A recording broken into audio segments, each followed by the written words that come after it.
right now, physically, you are listening to this. You might be sitting in traffic or folding laundry or staring at a gym wall. Right. Your body occupies a very specific set of coordinates in space and time, but statistically speaking, your mind is probably entirely absent. Oh, absolutely. You're already mentally tasting tomorrow's morning coffee or, I don't know, reliving that incredibly awkward email you sent like 3 years ago. Or you're simulating a conversation you haven't even had yet. Yeah, the shower arguments. Yeah, We all do it. exactly. And there is this brutal paradox that governs almost every single second of our lives. And the sources we're unpacking today state it in just 10 words. You are always here. You are almost never here with a capital H. It is the defining condition of modern human awareness, really. And the manuscript we are looking at today, this incredibly dense, fascinating blend of architectural diagrams and audio notes and systemic theory, it doesn't just point out that we're distracted. Right. It goes way deeper than that. Way deeper.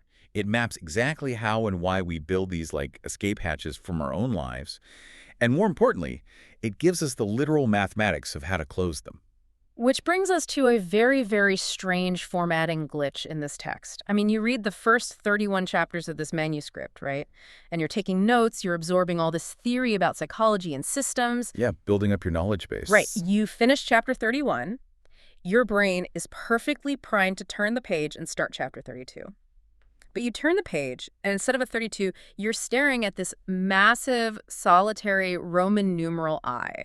Just a stark vertical line. It's such an incredibly jarring visual break. Yeah. And it's completely intentional on the author's part. Yeah. Yeah, that solitary Roman numeral is a roadblock. It is the text looking directly at the reader and saying, stop. The rules of engagement have just fundamentally changed. What got you here is not going to get you across this threshold. Yeah. Well, welcome to the deep dive. Our mission today is to walk you across that exact threshold. We are moving out of the comfortable linear world of Arabic numerals, the 1, 2, 3 of accumulating facts, and stepping into the Roman numerals of thematic lived depth. Which is a huge shift. It's massive. We are going to deconstruct the anatomy of presence, audit the 4 load-bearing pillars of your life's architecture, which the sources call the 4DP, and analyze the fuel and the terrain of your daily momentum. And then the math. And then the math, yes. Yeah. Finally, we're going to look at the actual mathematical equation of freedom, the shift from being a reactive weather vane to an autonomous force. To do this, though, we have to entirely abandon the way we usually consume information. The author uses a pretty heavy construction metaphor here. The first 31 chapters, all those Arabic numerals, they're labeled as scaffolding. Scaffolding. Right. They are necessary structural prep work, but they are not the building itself. I mean, you cannot live in scaffolding. I have to admit, when I read that, I felt a little defensive. Really? Because I love scaffolding. If I want to learn something, I buy 3 books, I highlight them, I build a massive spreadsheet. It feels incredibly productive. So why is the text drawing such a hard line against that kind of learning? Because intellectualizing your life is often the absolute sneakiest way of avoiding it. Oof, wow. Yeah. Arabic numerals, 1, 2, 3, 4, they imply a linear progression. It's step-by-step learning. You carry a concept, you put it in your toolbox, and you move on to the next. But the Roman numerals in this manuscript represent a shift from a linear staircase to a 3-dimensional spiral. Wait, a spiral. Let me pause you there, because when I hear spiral, my immediate thought is that I'm just going in circles. Right, that you're stuck. Yeah. If I'm returning to the same themes over and over, how do I know I'm actually progressing and not just stuck in a loop repeating my same old patterns? That is exactly the illusion of the spiral. If you look at a spiral staircase from a 2-dimensional top-down perspective, it looks exactly like a flat circle. Oh. It looks like you're just spinning your wheels, coming back to the exact same point. But from a 3-dimensional perspective, you see the elevation. Okay, I see where you're going with this. Yes. Chapter 1 of the Roman numerals will ask you to look at your boundaries again. And you might think, well, I already learned about boundaries back in chapter 12, but you didn't. You read the concept of a boundary in chapter 12. You read the theory. Exactly. Now, on this higher loop of the spiral, you are being asked to face the same core issue, but with a new nervous system, a new depth of integration. You are not the same person you were the last time you stood at this coordinate. It's the difference between reading the driver's manual and actually getting behind the wheel. Like the first 31 chapters are sitting in the parked car, memorizing where the brake pedal is, passing the written test. Which is safe. Totally safe. The Roman numeral chapters are merging onto a chaotic 6-lane highway in the pouring rain. You aren't learning new pedals, you're being asked to embody what you know under the pressure of reality. That is a brilliant way to frame it. The map is not the territory. The text uses the metaphor of an orchestra to explain this embodiment. It notes that back in the Arabic numerals, the focus was on the steadfast drum. Just keeping the beat. Right, just the body learning to hold a basic, monotonous beat. But crossing the threshold into the Roman numerals means sitting down in the chair to play the full symphony. You have to finally stop taking the instrument apart to study the wood and actually play the music. Okay, so if I'm sitting in the chair ready to play the music, what's the very first piece? That takes us into chapter 1, the anatomy of presence. And this is where we get back to that brutal paradox we started with. The fact that we're never actually here. Exactly. We're always physically in the room, but we're actively orchestrating our own absence. The sources map out these exit strategies, and they call them the domains of departure. Let's look at the mechanics of those departures, because the mind is a highly efficient escape artist, and it generally flees to one of 3 primary domains. First, there's the past. The past. This one is intimately familiar. We go there to live in the highlight reel, right? Nostalgia, remembering when things were simpler or better. Or the dark side of that. Oh, yeah. Pure regret. Like, I can spend an hour on a Tuesday afternoon entirely consumed by an argument I had a month ago, rewriting my dialogue so I sound much smarter. Physically, I'm chopping onions in my kitchen, but psychologically, I'm in a courtroom in the past, defending myself. Precisely. And if the mind isn't fleeing backward, it flees forward into the future. And the future is entirely about anxiety and control. Trying to predict what's coming. Yes. We depart to the future to simulate worst-case scenarios, basically convincing ourselves that if we worry about something enough, we are somehow preparing for it. Which never works. Never. Or we try to hyper-control it. We plan every single minute of an upcoming vacation so aggressively that we never actually have to face the unpredictability of the trip itself. And if neither the past nor the future is available, we take the emergency exit to the most popular destination of all the else. The elsewhere is pure, unadulterated distraction. It is the infinite scroll on your phone. It is binge-watching a show you don't even like. Just to have noise on. Exactly. It's staring blankly out the window. It is any location that safely removes your awareness from the raw sensation of the current moment. This brings up a massive question for me. If the present moment is the only place we actually have any agency, like the only place we can take action or feel joy or connect with another human being, why do our brains work so incredibly hard to leave it? Because presence is fundamentally terrifying. Terrifying. Yes. The text explains that when you are fully present, you are forced to confront 4 very specific, highly uncomfortable realities. First is the discomfort of the void. In modern society, we're trained to constantly produce or consume.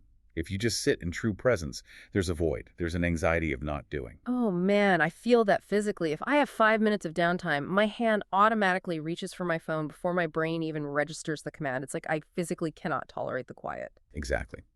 The second discomfort is the intensity of raw feeling. When you drop out of your head and into your body, you don't just get the pleasant sensations. You get the bad stuff too. You meet the grief you've been putting off. You meet the subtle, simmering anger you suppressed at work. You meet the actual exhaustion in your bones. Which bleeds right into the third discomfort, the reality of physical limitation. When you're daydreaming about the future, you're limitless. You're a billionaire, you're perfectly healthy, you have all the time in the world. You're invincible in the daydream. Right. But when you snap back into the present, you have to accept the actual constraints of your bank account, your aging body, and the mundane reality of your circumstances. And then there's the fourth discomfort, which is the one that the ego fights the hardest against, the loss of your costume. The loss of the costume. Break that down for me, because that's an interesting phrase. Well, we all wear performed identities. We narrate our lives to ourselves and to others like, I am the smart one, I am the victim, I am the hustler. Labels we hide behind. Exactly. But when you stop narrating and simply exist in the raw present, that polished brand begins to thin out. You realize you aren't the story you tell about yourself. You're just awareness experiencing a moment. That is incredibly liberating, but to the ego, it feels like a kind of death. It's astonishing when you lay it out like that. We literally treat our bodies like a rental car that we're desperate to return.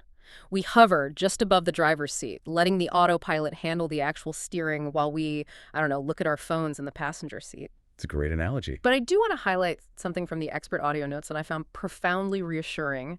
It says that absence is not a personal flaw. This is a critical paradigm shift for anyone listening. Your mind isn't leaving the present moment because you're broken or because you lack discipline. It's leaving because it is a highly intelligent survival mechanism trying to protect you. It's doing its job. Yes.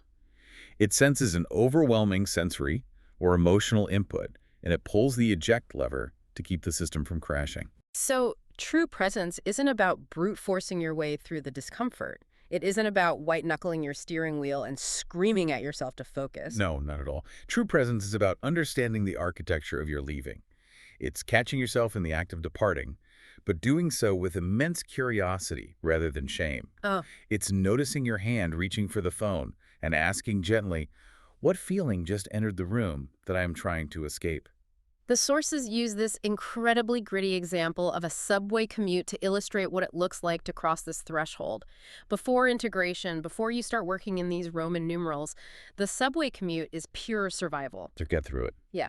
You get on the train, you put your noise-canceling headphones in, you stare at the dirty floor, and you dissociate completely. You treat your body like a piece of luggage that just needs to be shipped from point A to point B with minimal damage. The goal is zero sensory input. But after integration, that exact same commute becomes a laboratory for presence.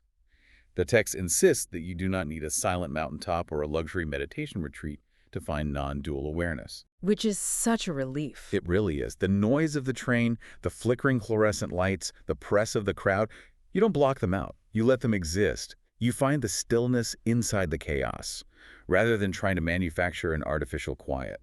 I want to ask you, the listener, to really think about that for a second. What is your favorite elsewhere? Where does your mind run when the train gets too crowded or the room gets too quiet? That's the question. But let's say I manage to do it. Let's say I resist the urge to escape to the past or the elsewhere. I stay in the room. I feel the discomfort. The sources suggest that once you actually look around, you might realize the room itself is structurally flawed. Right. You achieve presence only to realize you are present in a life architecture that you never consciously designed. You are present in a job that drains you, or a relationship dynamic that is toxic, or a daily routine that serves someone else's agenda. So presence alone isn't enough. No. Sustained presence requires a structure that can actually hold the weight of your awareness without collapsing. And this is where we arrive at Chapter 2, the 4DP, the requisite architecture. The text is completely uncompromising about this. It states clearly that these are not life hacks. Far from it. They're not tips you read in a magazine to optimize your morning routine. They are non-negotiable, load-bearing pillars.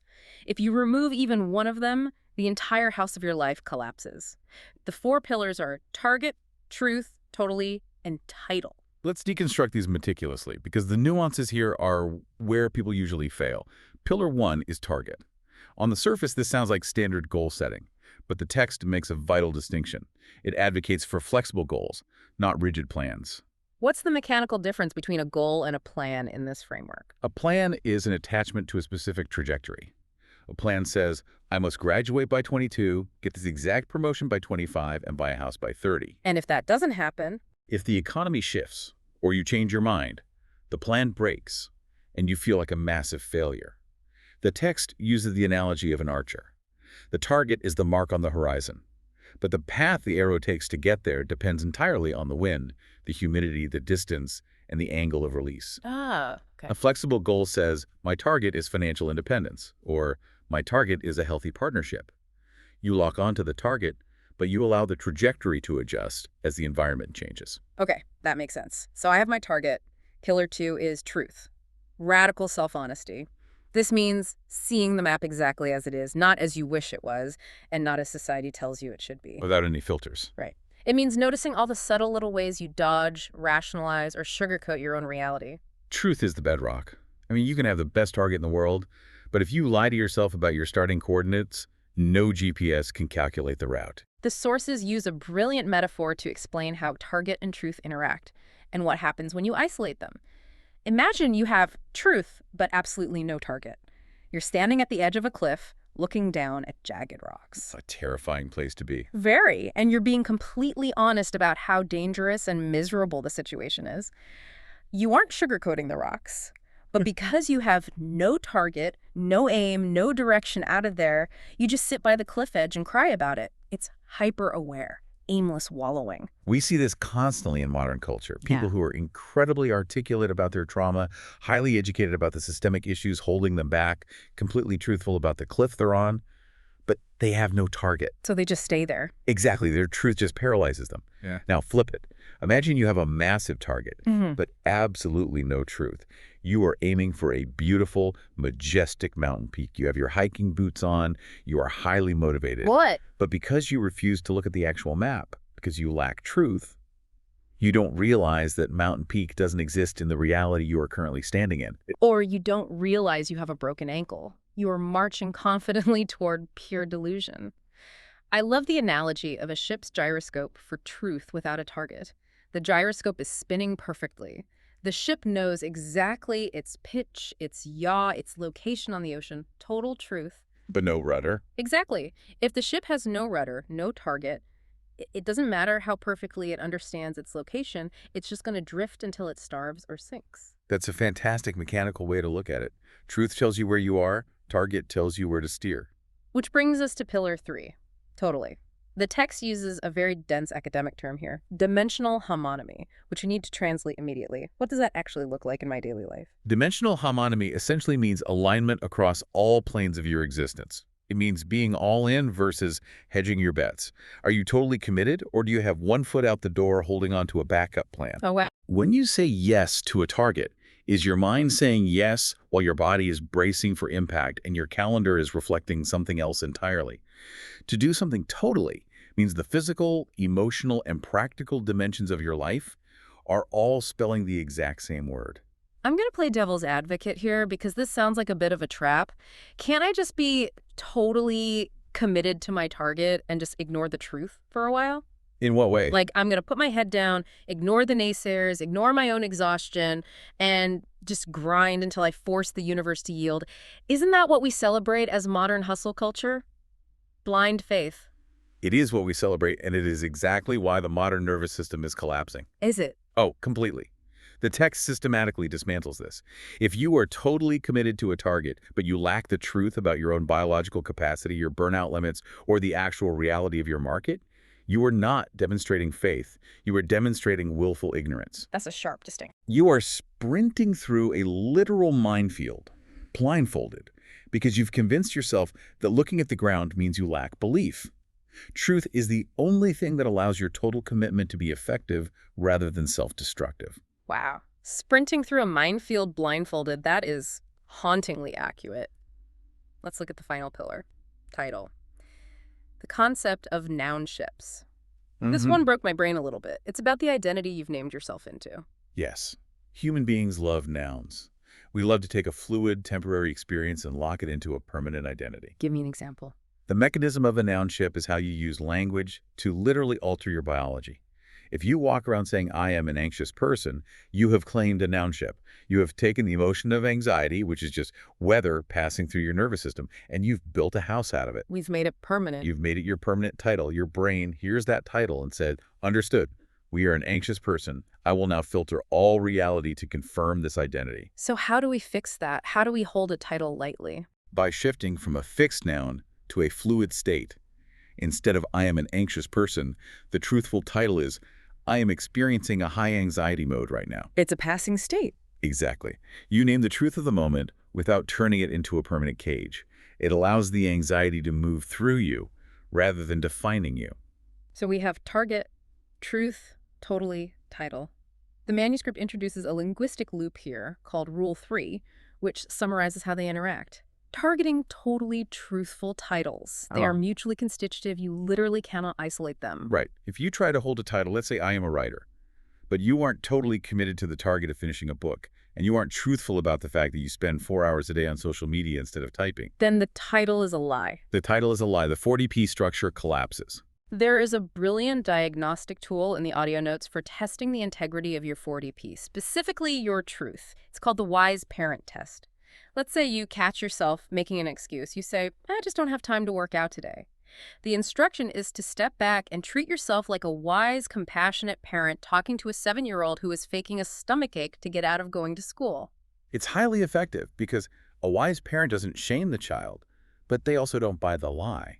The parent sits on the edge of the bed and asks gently, are you really sick or are you just nervous about the math test today? Yes, you apply that to yourself. Do I really not have 30 minutes to exercise, or am I prioritizing answering emails because the stillness of a workout forces me to feel my own stress and I'm avoiding that? You investigate without accusation. Exactly. That is the kind of radical self-honesty the 40T demands. So now you have audited your architecture. You've established your load-bearing walls. You know your target. You're truthful. You're totally aligned, and you're holding your titles fluidly.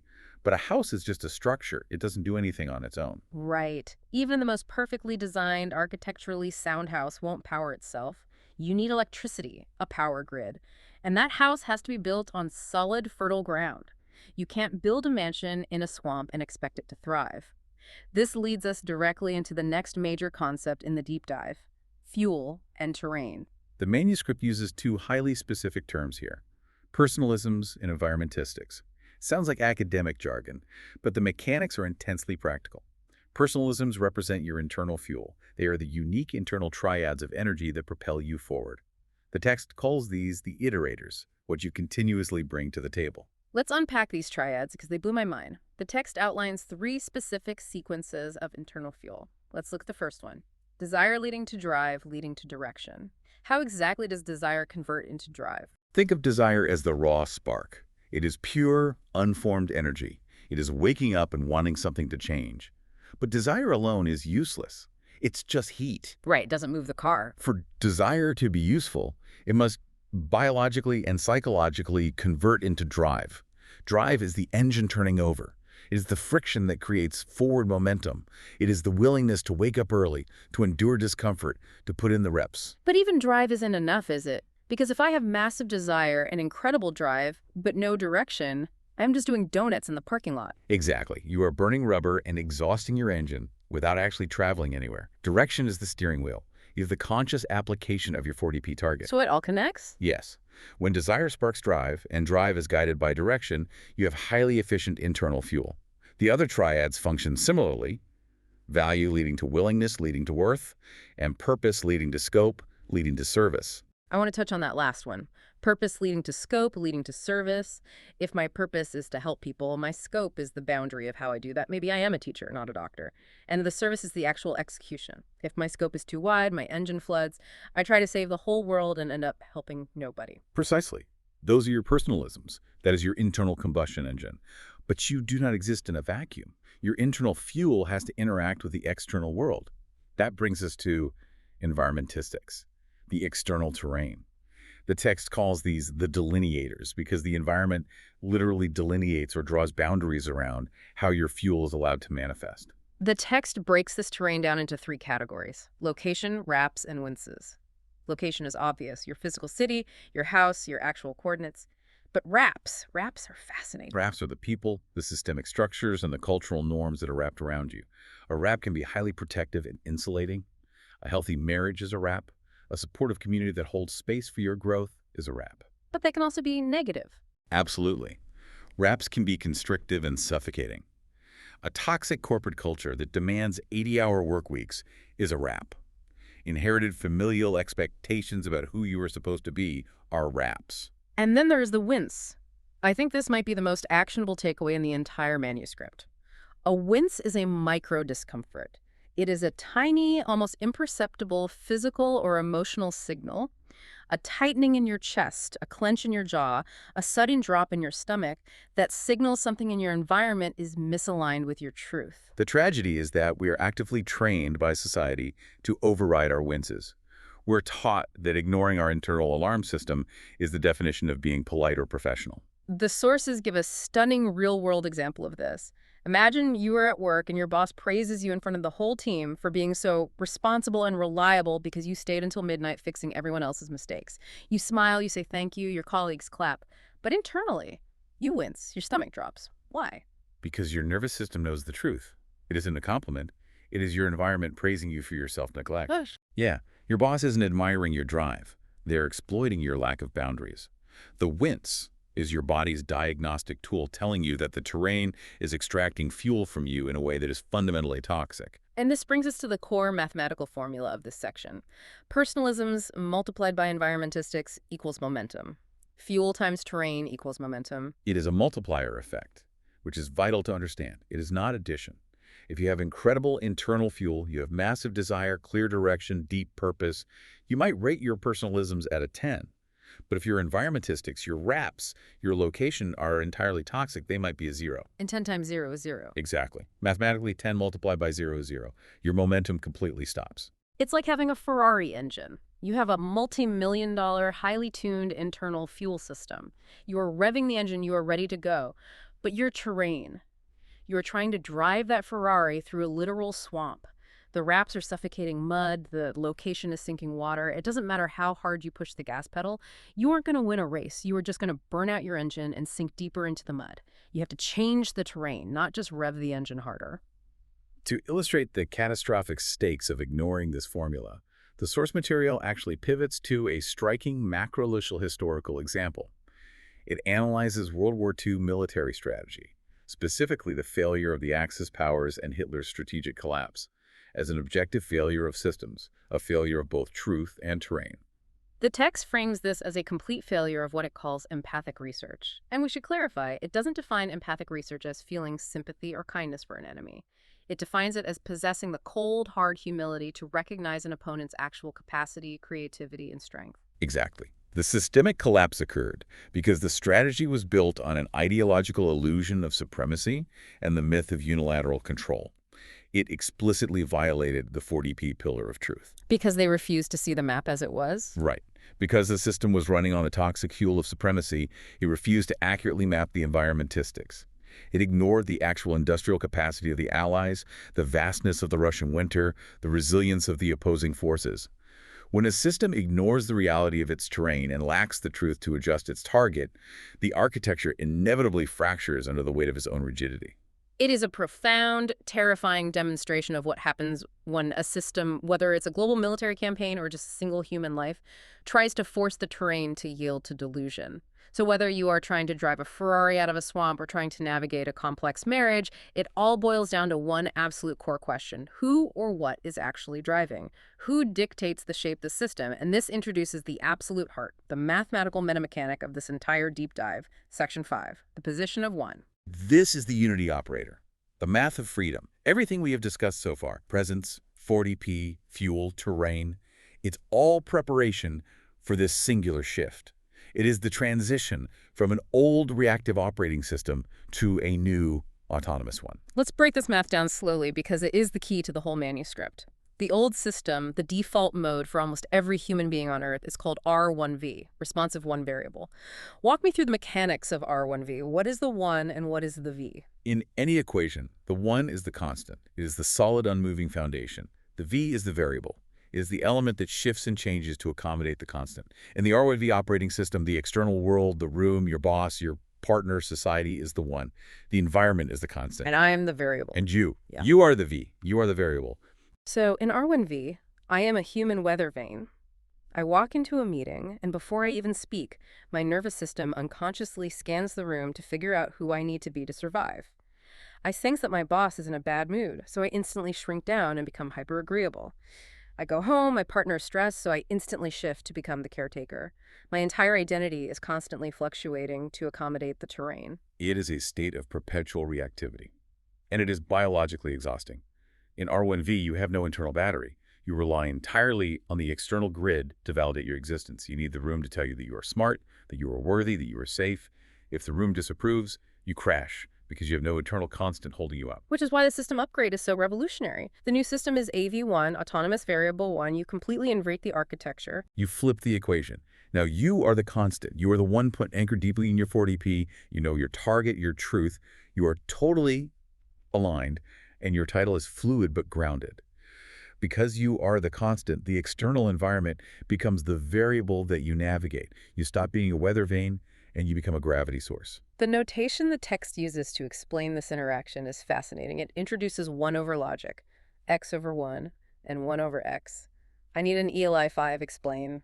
Like, I'm 5 for this denominator rule because it gets tricky. The rule of 1 over logic is actually quite simple once you visualize it. Ah. Whatever's in the denominator at the bottom of the fraction is the foundation. It is the shaping force. It is the thing holding the weight. Okay, so if the notation is x1, x over 1, the 1 is in the denominator. Correct. Okay. And since you are the AV1, that means you are the denominator. You are the foundation holding the tool, which is x. You are the delineator actively shaping x. For example, let's make x walking. If the equation is walking over 1, it means I am actively using the walk. Yeah. I am directing it. I am deciding the pace. I am choosing the route. I am wielding the tool. I am wielding. I like that. But what if we flip it? What if the notation is 1x, 1 over x? Now, x, the walking, is in the denominator. No, x is the foundation. X is the shaping force.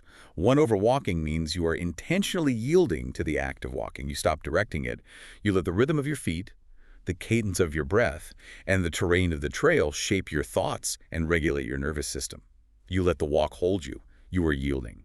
So the secret to actual mastery in life isn't just stubbornly being the denominator all the time. It is what the text calls the inversion kick. Yes, the inversion kick is the conscious, fluid ability to alternate between x1 and 1x, between wielding and yielding. If you are constantly x1, always driving, always dominating, always asserting your will over your environment, you become rigid, exhausted, and tyrannical. Just a bulldozer. Exactly. But if you are constantly 1x, always yielding, you lose your agency and dissolve into the environment. Mastery is the kick. It is knowing when to let an environment or a relationship shape you, and knowing exactly when to kick back and drive the action. Let me stop you there because I can hear the listener wondering the exact same thing I did. What does this actually look like in my relationships? Because Okay. if I become the constant, if I am this autonomous variable 1, doesn't that just make me incredibly stubborn or even narcissistic? If I walk into my house and say, I am the one, I am the gravity source, everyone else is a variable that must adjust to me, that sounds like a nightmare partner. That is a very common and very dangerous misunderstanding of autonomy. Being AV1 does not mean you are dominating the room. Narcissism is actually the most extreme, pathological form of R1V. Wait, really? How so? A true narcissist has zero internal foundation. Their ego is so fragile that they require constant mandatory external validation to prop it up.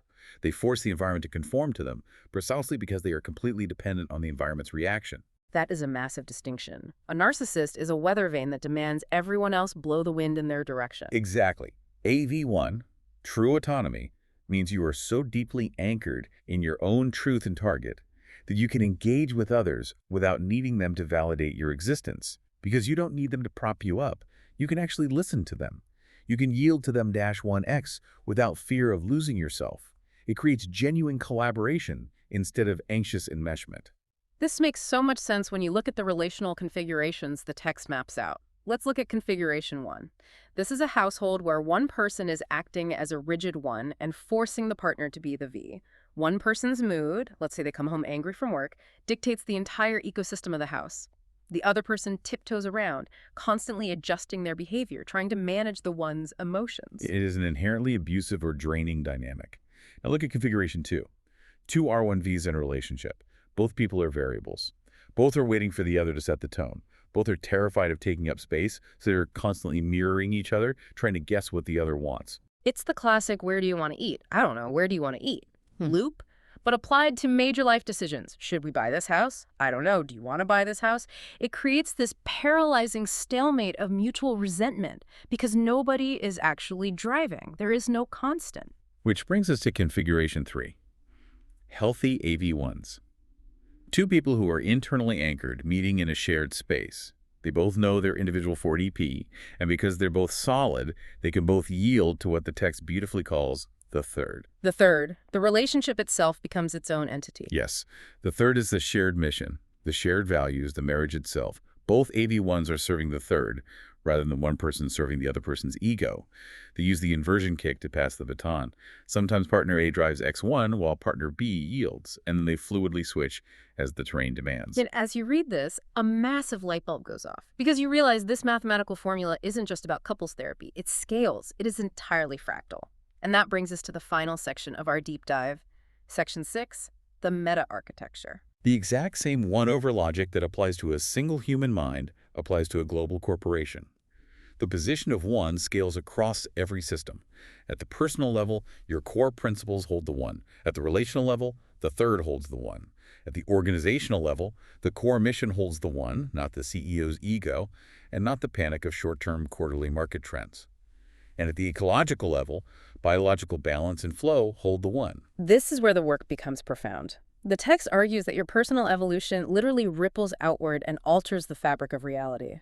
If you break a generational cycle of trauma inside your own home, if you stop reacting as an R1V and anchor into AV1, you are sending a new integrated signal through the cultural field. You are operating across 3 concentric spheres of collective transformation. The intimate sphere, which is your family and close friends, the proximate sphere, which is your workplace, your local school board, your community, and finally the cultural sphere, which encompasses broader movements and media. Your integration at the intimate level inevitably bleeds into the proximate and cultural levels. The manuscript describes this as moving through an evolutionary progression, from being a user to an architect and finally to a participant. Let's trace that arc. The user is completely blind, right? The user is pure R1V. They're just clicking buttons on the interface of their mind, reacting blindly to emotional pop-ups, driven entirely by legacy code, inherited biases, and unexamined habits. They believe life is something that simply happens to them. But then the user wakes up, they read chapter 31, they realize they are in scaffolding, and they decide to build the house. They become the architect. The architect realizes they can change the code. They start managing their 40p. They start trying to control their environment, setting rigid boundaries, designing the perfect room. But the architect is still largely relying on control. They believe if they just build a house perfectly, they will be safe from the chaos of the world. Which is an illusion because the world is inherently chaotic. And so the architect eventually has to surrender and become the participant. What does the participant actually do? The participant realizes that you cannot control the terrain, you can only navigate it. The participant consciously co-creates with reality. They hold their position of 1, their AV1 anchor, and they engage in the dance of X1 and 1X with the universe. I picture it like watching an ant colony. If you get really close at the micro level, you are just watching one single ant carrying a piece of a leaf. It seems entirely isolated, just doing its own tiny task. But if you zoom out to the macro level, that single ant's movement is inextricably linked to the forest's entire metabolism. You are that ant. You are making your individual choices, auditing your own 40p, dealing with your own personal winces. But you are also the forest. Your integration impacts the whole network. The author provides a fantastic, highly observable real-world example of this network effect, which is just walking into a local coffee shop. Imagine you walk into a cafe on a Tuesday morning. The room is completely fragmented. People have tense shoulders. They are rapidly scrolling on their phones to avoid eye contact. The barista is stressed. The music is too loud. It is an R1V environment running purely on ambient anxiety. We have all felt that room. You walk in and your chest immediately tightens. Exactly. But imagine you walk into that exact same room, fully integrated. You are anchored in AV1. You know your target. You are rooted in your body. You are broadcasting safety and presence. Because you are a gravity source, the room mathematically must respond to your constant. What actually happens? Does a room just magically calm down? 2 things happen. First, some people will unconsciously orient toward your gravity. The barista might take a deeper breath when you smile genuinely. The person next to you might put their phone down and relax their shoulders, matching your integrated frequency. You act as a tuning fork for their nervous system. But not everyone wants to tune to that frequency, do they? No, and this is the wild part. The deep fragmentation in the room will actively resist your presence. People who are addicted to their R1V anxiety might unconsciously try to pull you back into chaos. They might spark unnecessary drama or be exceptionally rude just to provoke a reaction from you, just to get you to abandon your 1 and match their familiar frequency of chaos. So what is the participant's job in that moment? Do I try to fix the rude person? Do I preach my 40p to them? Never. The participant's job is not to fix the fragmented people. The participant's job is simply to hold the position of 1. You remain the steady gravity source. You offer the frequency of presence without any attachment to whether the room accepts the invitation. You refuse to let their variable become your constant. That is incredibly powerful. Just the permission to hold your own architecture without needing to force the world to live inside it. Let's synthesize this massive journey we have just taken. We started at a formatting glitch. Crossing the threshold into the Roman numerals means stepping completely out of the realm of theoretical learning and into the gritty arena of lived experience. It means you stop living in the scaffolding. It means you actively confront the discomfort of the present moment instead of fleeing to the past, future, or elsewhere. You audit your 4DP, ensuring your target, truth, totally, and title are structurally sound. You take a hard, honest look at your internal fuel and the external terrain you're forcing that fuel through. And most critically, you invert your core equation. You stop being a reactive weather vane, an R1V, and you anchor yourself as a gravity source, an AV1. The ultimate reassurance here is that you do not need to save the world single-handedly. You do not need to be the architect of the entire universe. You just need to tend your specific corner of it with absolute integrity. You hold your position of one. The mycelium connects us all. The work compounds invisibly beneath the surface. As you integrate your own system, you are naturally mathematically altering the larger network. It is the ultimate shift from tearing the machine apart to study the gears to finally picking up the instrument and playing the music. And so, we want to leave you, the listener, with one final lingering thought extrapolated from this incredible manuscript. If every single choice you make is a literal line of code in the human operating system, and if our deeply fragmented, anxious world is currently running on obsolete legacy software, what happens tomorrow morning when you wake up? Look at the blank screen of your day and simply refuse to install the old update. What new architecture will you build instead? That is the question. Thank you for joining us on this deep dive. Keep questioning, keep redesigning, and keep diving deep.